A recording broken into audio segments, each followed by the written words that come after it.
The vast expanse of Nevada's Badlands stretches endlessly to the horizon.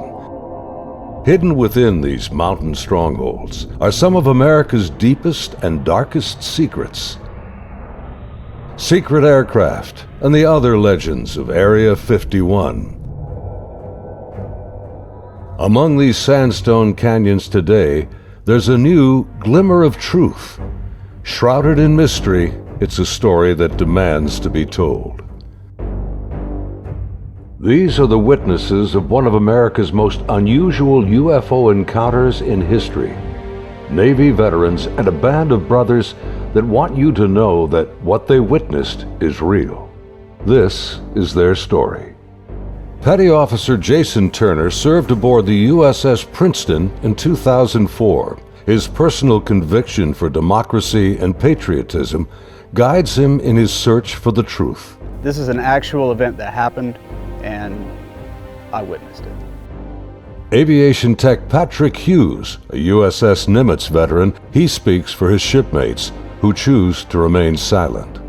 I'm one of those who has to see to believe, and obviously I've seen the evidence of this, so it exists. Top Gun Air Intercept Controller Kevin Day and Fire Controlman Gary Voorhees, both from the Princeton, served together in the ship's Combat Information Center. They saw them first, whatever it is they are. They wanted to show themselves, whatever they were. I don't think they wanted anything really to do with us. They were literally breaking the laws of physics in my eyes. These sailors are here for truth and vindication, and their story goes back over a decade to a time and place that marked a departure for all of them, both in their Navy careers, but also in their knowledge of the limits of man's technological understanding of our world.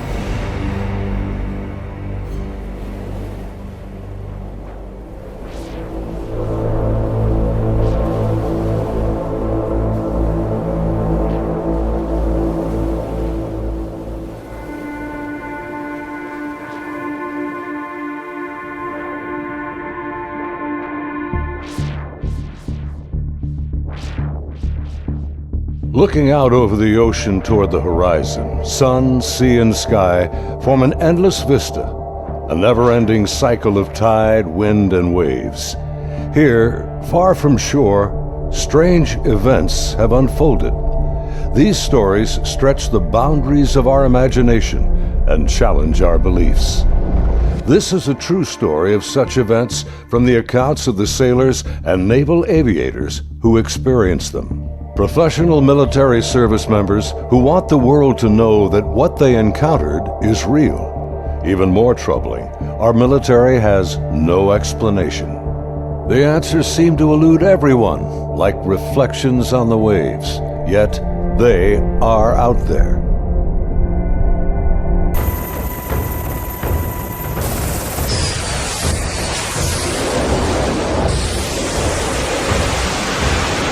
November 10th, 2004. 90 miles southwest of San Diego, California, in the Naval Operations Area, the Nimitz Carrier Strike Group and her complement of warships and the aircraft of Air Wing 11 are conducting a routine 2-week training exercise. Nearby, the guided missile cruiser USS Princeton has been tracking unknown aircraft that appear and disappear from her sophisticated Aegis radar screens. The Spy 1 Bravo radar is one of the most advanced sensors ever deployed.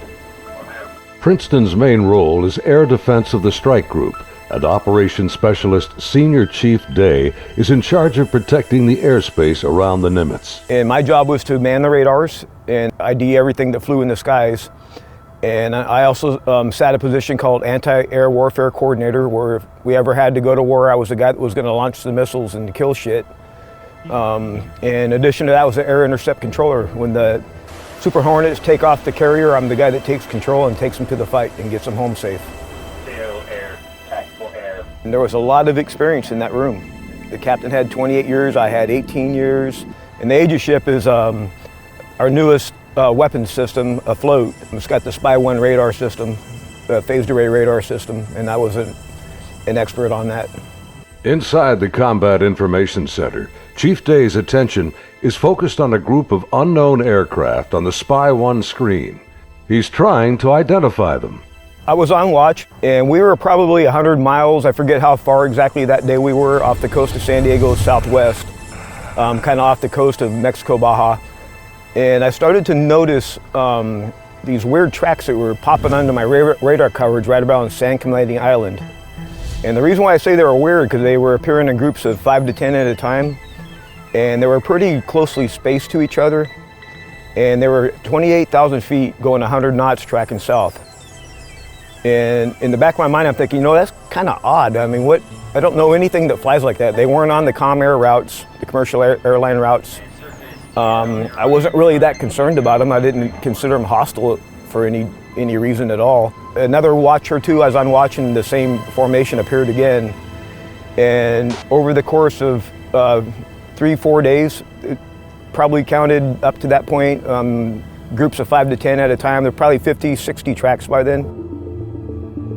Today, Kevin and Gary are still looking for answers. They've known each other for over a decade since their Navy days. Gary was a third-class petty officer and fire controlman back then. I worked on the Aegis computer system on a CG-59 guided missile cruiser, the USS Princeton. I'm in charge of CEC and data recording and maintaining and operating all the mainframes that run the system. They're both becoming increasingly frustrated in their attempts to ID the strange aerial objects, which have no transponders and fit no known flight profiles. The guys that work on the Spy 1 Bravo radar, they had come across and said they needed to take the system down for recalibration because they were getting clutter or ghost tracks, and they needed to recalibrate to get rid of them. Then once they did finish all that recalibration, bring it back up, the tracks didn't disappear. They were still there, but they were actually sharper and clearer. They were doing diagnostic tests on everything we had to make sure it was not a system malfunction. And it turned out that it wasn't. These were actually real objects. I had the highest spy track quality possible on these contacts. In this situation, I actually started recording on all 4 tapes at the same time. That way, it was a one continuous loop, and I was just replacing them as they were, becoming full. We failed utterly to identify these things. It didn't meet any of the parameters for anything that was known. In some cases, they seem to descend from space and then suddenly plunge to near sea level in seconds.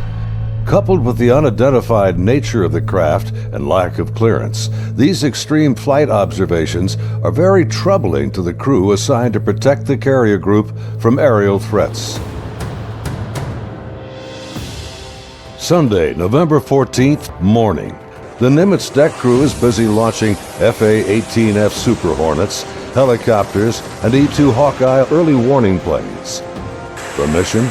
Simulated air defense, or ADEX training over the Pacific. The winds are calm, the skies are clear, a near perfect day for flying.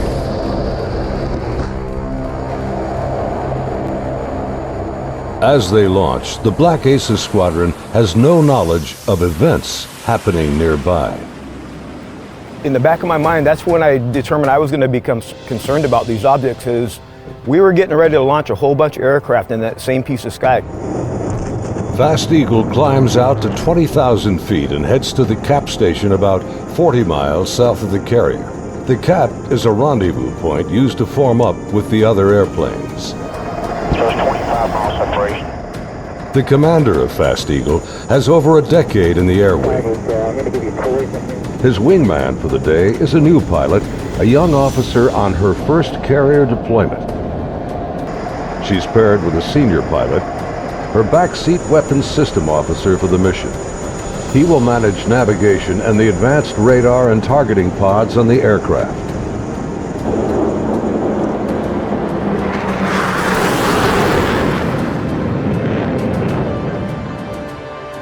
Overhead, an E-2 Hawkeye from the Wallbanger Squadron is on station directing the aircraft. Banger provides eye-in-the-sky command and control during carrier flight operations. Back in the Combat Information Center on Princeton, the mysterious objects are back. And today is the first time Senior Chief Day has jets in the air that can intercept the mysterious aircraft. Seeing these contacts, Captain Smith orders me to intercept one of them. So I went back to the console. I picked the closest one that was to us, and I had intended to let the Hawkeye do the intercept because they already had control. It was just easier. Day briefs the captain, and they agree to send the Hornets. The Air Intercept Controller aboard Princeton, call sign Charlie, radios the Hawkeye and takes control of Fast Eagle. Banger, Charlie. Charlie's a banger, good. Banger, Charlie. Do you hold unknown air contact, bra, 270-48, 28,000 feet, bogey. Charlie, banger, negative. Radar picture is clean. The E-2 radar operators have been frustrated in their attempts to get a radar return on the unknown aerial target that Princeton is tracking. Even with their 24-foot radar dish, they can't get a lock on the object. Banger, Charlie. Transfer Fast Eagle flight to Charlie Control, button 13. We have a real-world tasking for them. Charlie, banger, roger. Fast Eagle, Charlie, stand by for real-world tasking. Charlie, Fast Eagle, send it. We vector towards that position in the sky, and real quiet on the radio. I'm just giving them bra calls, which is bearing range altitude, to these unknown bogey group. And basically I'm just telling their crew where the object is, the bearing from them, and the range from them, and the altitude, so they can drive towards it. Contact bra 270-41, 20,000 feet, bogey, snap, 270, over. Roger, bearing 270, 41 miles. 100, go trail. 100. Say state. State 12,000 pounds. Clean, do you have it? I'm trying to get a track on it now. They sent link 16, but my radar picture is clean. The next radio call takes everyone by surprise. Fast Eagle 110, say loadout. 110, what's your weapons loadout? Yeah, the tactical action officer, the TAO, jumps on the radio. Her name was Lieutenant Elders, and she just point blank asked the Fast Eagle flight if they were carrying any type of weapons. And there was a stunned pause on the radio. Wings clean, Princeton. We just have CADAM training missiles, and they're not coming off the rail. We're in an exercise environment, and the last thing we wanted to do is start shooting stuff. Now the controllers have the pilot's undivided attention. Normally, the squadron doesn't carry live ordnance when training. What do you guys think that was about? What, about the loadout? I have no idea. Maybe it's drug runners or something. Yeah, it could be. Or a lost assassin out of SoCal. I don't like this. Fast Eagle, Charlie, contact bra 160-34, 8,000 feet, bogey.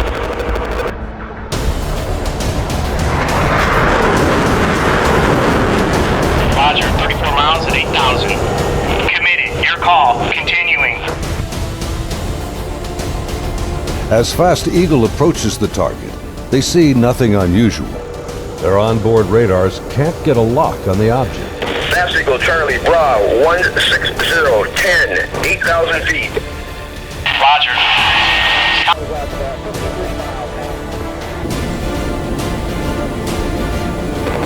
Fast Eagle, Charlie, merge plot.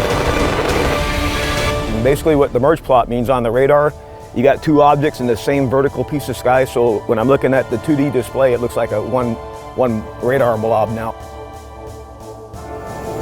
Confirm the object appears stationary. I had it at 17.7. Showing, again, basically no airspeed on it. Hey, you guys seeing us? What is that?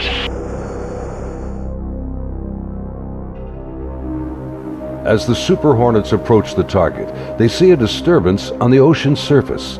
It's about the size of a 737, and it looks like something could be just below the surface. 100, anchor here, Angels 24. Roger. Charlie, Fast Eagle. We're observing something in the water here, possibly aircraft in the water at the merge plot, just north of our position, about 2 miles. Charlie, roger. I'm descending to Angels 14 to take a look. Do you think that's our unknown? Man, not sure. Radar's clean. As soon as he got to the merge plot position, the object that he was intercepting dropped from 28,000 feet down to 50 feet above the water in 0.78 seconds, as I found out later the next day. As the Super Hornets get closer to the ocean disturbance, he suddenly spots another craft above it, a much smaller white object with an oblong shape, hovering, then darting just above the waves.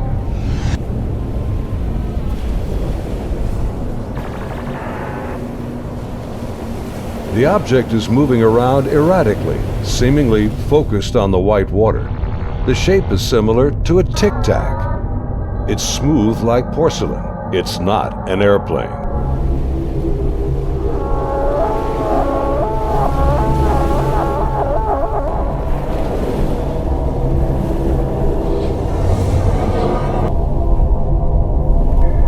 Suddenly, the object begins to rise into the air.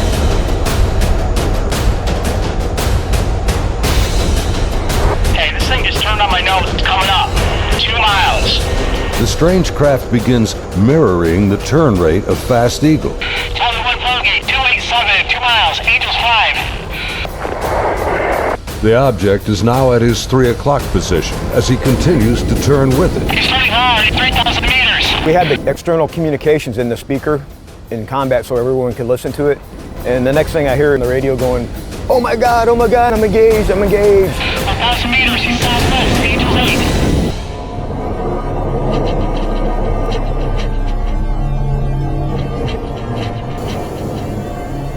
The commander is now about a mile away as he maneuvers his Hornet to get behind the unknown craft.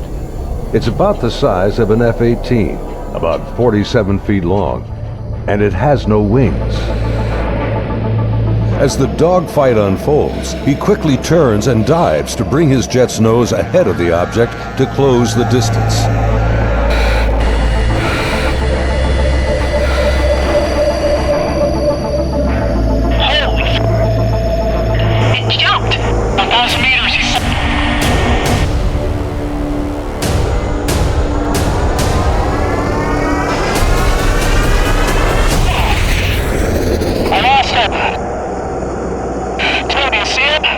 Suddenly, the tic-tac rockets past.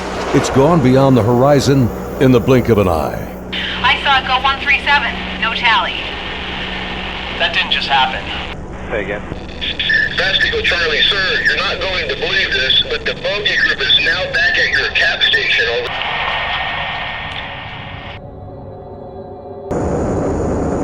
As Fast Eagle returns to the area of the ocean disturbance, the object is gone, and the sea is once again calm. Soon, they land on the ship.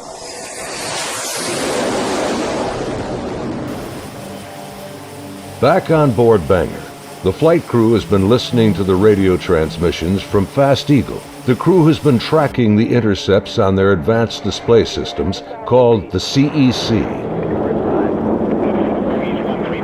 One of the radar operators, who wishes to remain anonymous, describes hearing the fear in the pilots' voices, and he knows this is no drill. I had a good friend who flew on the Hawkeyes. We've been calling him Roger to protect his identity because he didn't want to come forward at this time, but he wanted to contribute to the story to verify that it actually happened. So there were 5 people in the airplane. Roger would have been seating in the radar officer seat, which is towards the back middle of the plane. To the side of each one of them, or behind them, depending how the chair's rotating, is a window. Suddenly, his attention is drawn to something outside the Hawkeye. He and the entire crew watch in disbelief as a tic-tac object suddenly forms up on their E2 and then just as quickly shoots away from sight. The crew is left in disbelief.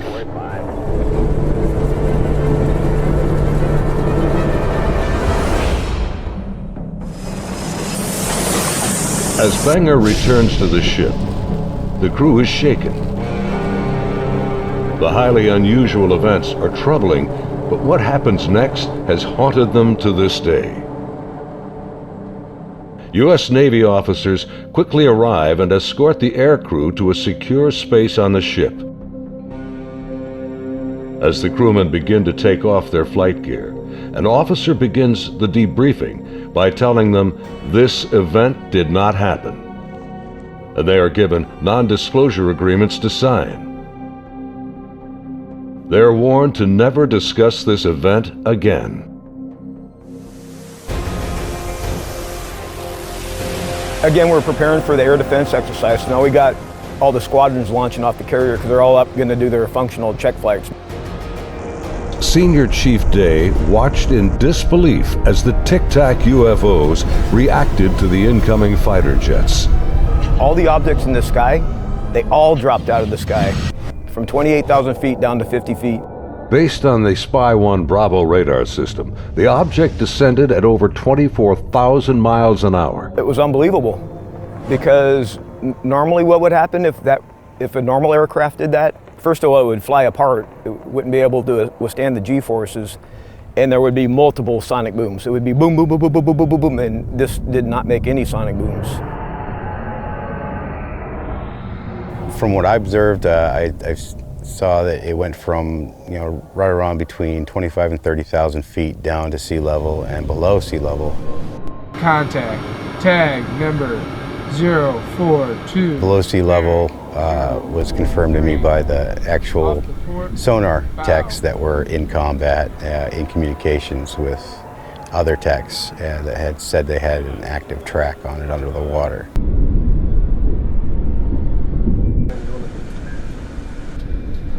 They're talking with their sonar guys on the sub that was with us, and I mean, I was told directly that it did go underwater. It went from being in the air to underwater. From what they were saying, it was going averaging about 500 knots under the water. So it did slow down when it hit the water, but it didn't affect it inertially. After the intercepts, both Kevin and Gary climbed up to the ship's bridge wing to get a better view of the objects through the binoculars. We'd go up to the bridge wing and look at them through the big eyes, which is heavily magnified binoculars that are out on the bridge wing of the ship. Even when I was off watch, I was usually up in combat anyway, and I was sitting at the console. I just picked the closest object to us, and I got the relative bearing from the ship, slave over to the relative bearing of about the right altitude, and saw this white light in the sky. The movements were smooth to erratic. They just moved from one point to another. It was always a very sharp and clean movement. It always felt like a constant speed, not like speeding up. Just it needed to go to that point, and it decided to do it at this speed. And then it would just go from nothing to the speed they were going to go, and then stop at the next point. Meanwhile, back on the Nimitz, aviation tech Patrick Hughes is working to secure the classified data recorders from the Hawkeye that encountered the Tic Tac. We pull out their hard drives. We call them RMCs. We call them bricks because they physically heavy like a brick. But they contain the software to run the airplane. And they also record a lot of the data that the aircrew sees during the flight. So we take the removable stuff, we take it out, we go downstairs, back to our shop. Patrick's job involves tracking the chain of custody of the hard drives. Then we open up the safe, put them in the safe. We've got tracking sheets so we know what RMCs are on what airplane.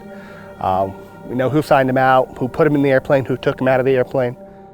As he gets ready to wrap up the mission, there's a knock on the door. Our commanding officer's there, two other guys in flight suits who I'm assuming were Air Force officers, because pretty sure that's the insignia they had on. But they were not on the ship earlier. I did not see them come on the ship, so I'm not sure how they got there. But the skipper basically said, I need the bricks off the flight. We opened the safe, we put them in the bags. He took them, he took his two anonymous officers and left. The officers, with the classified hard drives in hand, soon board an HS-60 Seahawk helicopter and leave Nimitz.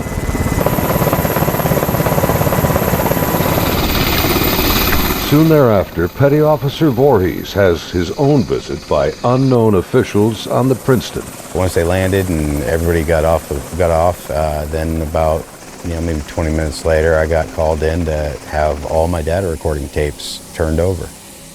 And then also told that I needed to reload CEC because it had been wiped. So it was, so I turned over all the tapes, and then they also said if there's any even blank tapes to erase anything else that's in the shop. Well, they were plainclothes people that came aboard on the helicopter. It was my chain of command that took control of the tapes from me. The helo left with them after that, so because we went right back to flight ops. The link between the Tic Tacs and these men is unknown. How they became aware of the UFO encounters and how they arrived so quickly on board after the event is also a mystery. The video you are now watching is the actual gun camera FLIR footage of the Tic Tac taken by a later flight. This is the first video ever released by the U.S. government showing military planes engaging UFOs. The advanced targeting pod, known as ATFLIR, works in both TV mode and infrared mode. The film reveals no control surfaces, no exhaust plume, a uniform heat signature, and no visible means of propulsion. Gary and his shipmates saw the FLIR film on their consoles and on the secret LAN aboard the Princeton. It was a much clearer video. You could see the shape of the ship. You could see it, moving. I tried to go and get a disc to come make a copy of it, and by the time I got back, it was already off of our hard drive, off the secret LAN.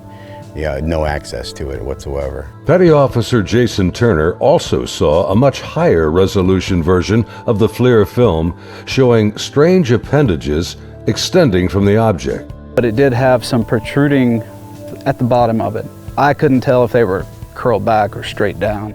Jason says the video was approximately 10 minutes in length and much longer than the video that has been released. I saw this video playing and I'd ask him, is this what we're training, or what's part of this training that we're going through? And he said, no, this is real life. And when I saw it, it was a very clear image, a very clear video, and this thing was going berserk, like making turns, like it's incredible. The amount of G-forces that it would put on a human that this thing was doing. The jets were like trying to trail this thing, and it would just run off and leave them. It would just poof, gone, and then it would come back, and then you would see it, and then it made a maneuver, like they were chasing it straight on. It was going with them. This thing stopped, turned, and just gone. That's the only way to describe what it looked like. Dude, this is a fucking drone, bro. There's a whole fleet of them. Look on the ASA. My gosh. Just 11 years later, fighter jets from USS Roosevelt filmed this anomalous object in 2015. Well, if there's look at this thing. It's rotating. Like the Nimitz encounter, they too were conducting routine training when fleets of UFOs were encountered by the pilots. The Nimitz Encounters remained cloaked secrecy for over 13 years. The first-hand testimony about UFO sightings is practically unheard of from military service members. Thanks to the brave and honest accounts of the sailors and naval aviators who have come forward to relate their experiences, and of the remarkable videos they filmed that day, the silence has been broken. I dealt with this all on my own for many, many years, and it was not a very pleasant journey to go through, because no one really believes you. But now things have changed, and anyone out there that's struggling with this and wants to reach out, there is now a group that you can reach out to and get help and support and vindication. It's honestly been a little relieving to be able to actually talk about it and how important that event really was, and not just keep blowing it off. There's people out here that really need to know and want to know, and you have the support of me and Kevin and my other shipmates that have come forward and decided to talk about it. My role is to describe the story and convince people that yes, this event really happened and these objects were really real, but what they are, I have no idea. It is something. I want to know what it is. That's the whole reason I chose to come forward to contribute to the story, because there is a story here, there is more information here. And the more of us that talk about it, the better chance of the full story coming together. And it's vindication for us that other people are looking into it, and we finally tell our story and people listen. If you need to get a hold of us or would like to talk to any of us, Kevin, me, or any of the other guys that have come forward, there'll be an email address at the end of this video that you can contact them and they can get a hold of us. If you or someone you know has witnessed unknown objects from military ships or planes, please contact us at the address on your screen. You can remain anonymous.